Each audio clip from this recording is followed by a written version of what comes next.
What up? It's your boy Wall Street. Back again, hitting your line.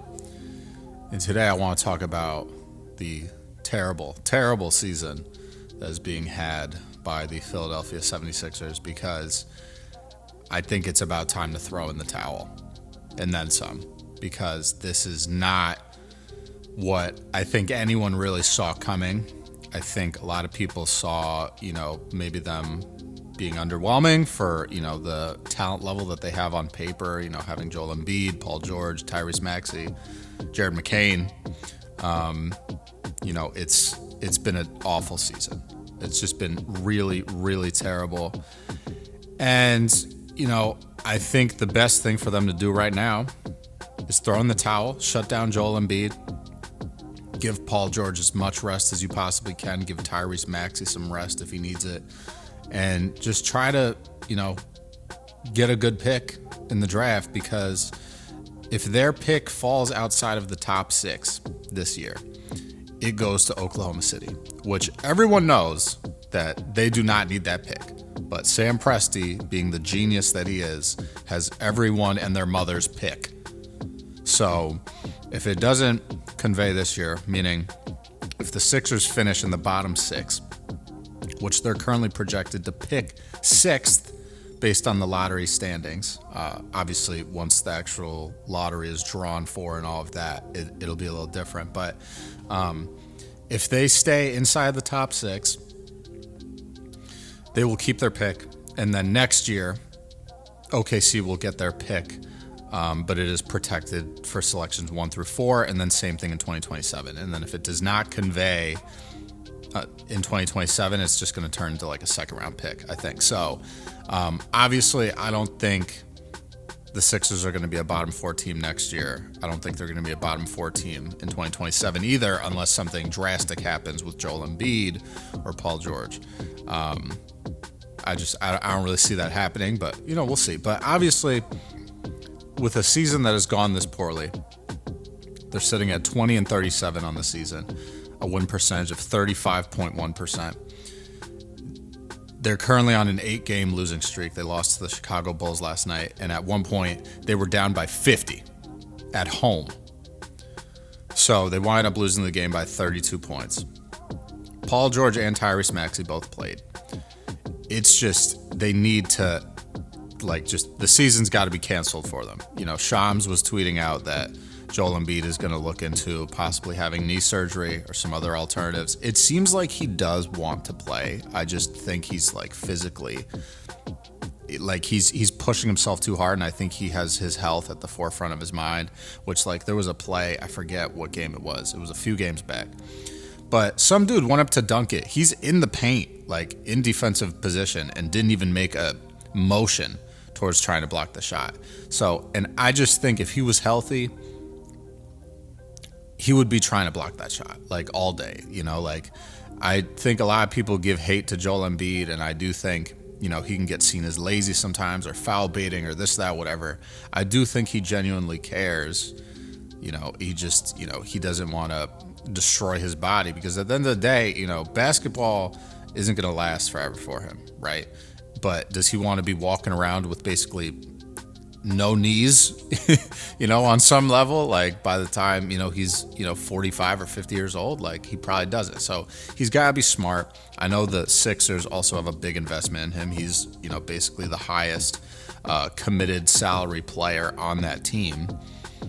So they're if he's just going to, be playing like this and we're going to have a bad season, might as well just shut him down, because he's still got 3 or 4 years left on this deal. So, Paul George too. Paul George is super injury prone. He's played 37 games so far this season. Joel Embiid's only played 19 out of the total 57 games so far this season.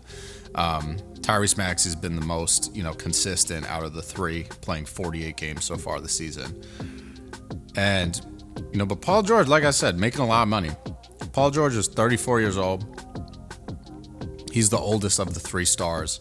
And he has a player option in 27-28, where he's going to be making $56.5 million. Now, I think anyone could tell you the answer to the question of whether or not he's going to take that player option. Obviously, he's taking that player option. That's a more like clear-cut answer than someone asking if Ray Charles can see you. Like, no, he can't see you. He's blind. So, like, it doesn't get more clear-cut than this, right? Like, he's going to take that. There's no way that Paul George is making $56 million anywhere else when he is 38 years old.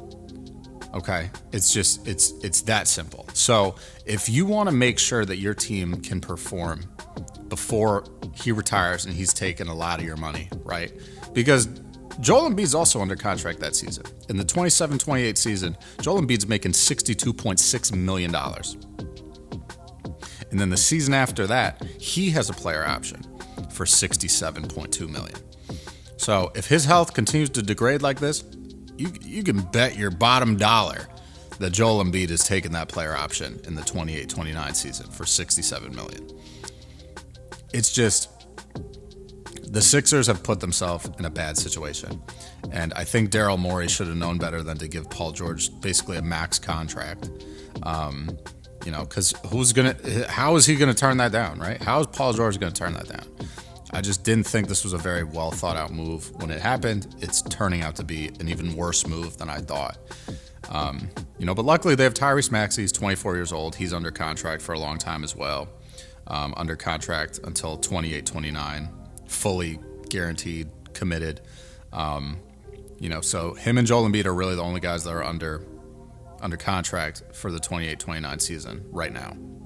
And like I said, Joel Embiid has that player option. So I think Jared McCain also out for the season. This is just the right time with the 2025 draft being a super stacked class. Try and just throw the rest of these games, or don't really try too hard to win. If you need to rest Paul George, do it. If you need to rest Joel Embiid for the rest of the season, do it. If Tyrese Maxey is playing through injuries or he's playing hurt, rest him. Just do it.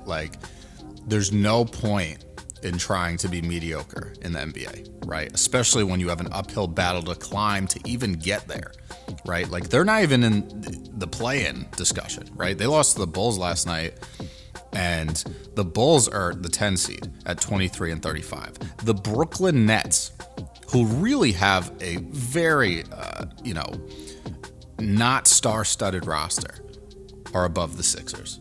They are 21-35. The Sixers are 20-37. Okay. I just don't think anyone saw this coming.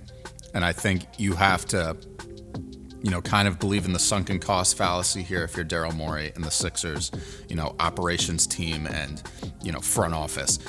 You have to just be like, whatever. We tried, to swing and hit a home run here with Paul George. It's not working right now. Let's rest the guys. Let's let them get a very lengthy and long off season.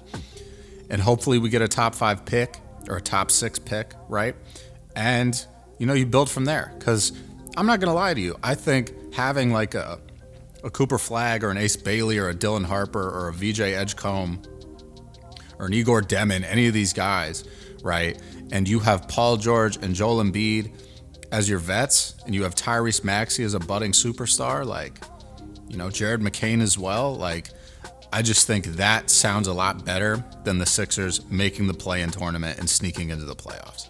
It doesn't sound like that would be the move to make. It sounds like get a draft pick in this super top-heavy and deep at the same time, honestly, draft class that's coming up, and just see what you can do with it, right? There's no, swallow your pride here, right? I know everybody's been, Philly fans are intense, right?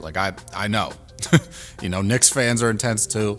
There's a lot of intense fan bases in the league that expect a lot from their team, and this has been a disappointing season for Philly and its fans. So at least the Eagles won the Super Bowl, so you guys have something to root about and cheer about. Let the NBA season just, slide this year, okay? And let the team just kind of pull out and do what they got to do, rest the guys. If Joel Embiid needs knee surgery, let him do it. He's not himself right now. And if you want any sort of shred of confidence that you're going to have a chance to compete while he's still on your team, you got to let him rest. Same thing with Paul George, in my opinion. I think Paul George he's playing, but he's not playing like he should. And we kind of knew back, when he was with the Clippers, like 2022, like even 2021 on some level, we were like, okay, like, I don't really know if he's really going to be able to win a championship in his career at this point, because him and Kawhi weren't working. But I think Paul George has a better role that suits him better for this stage of his career on the Sixers.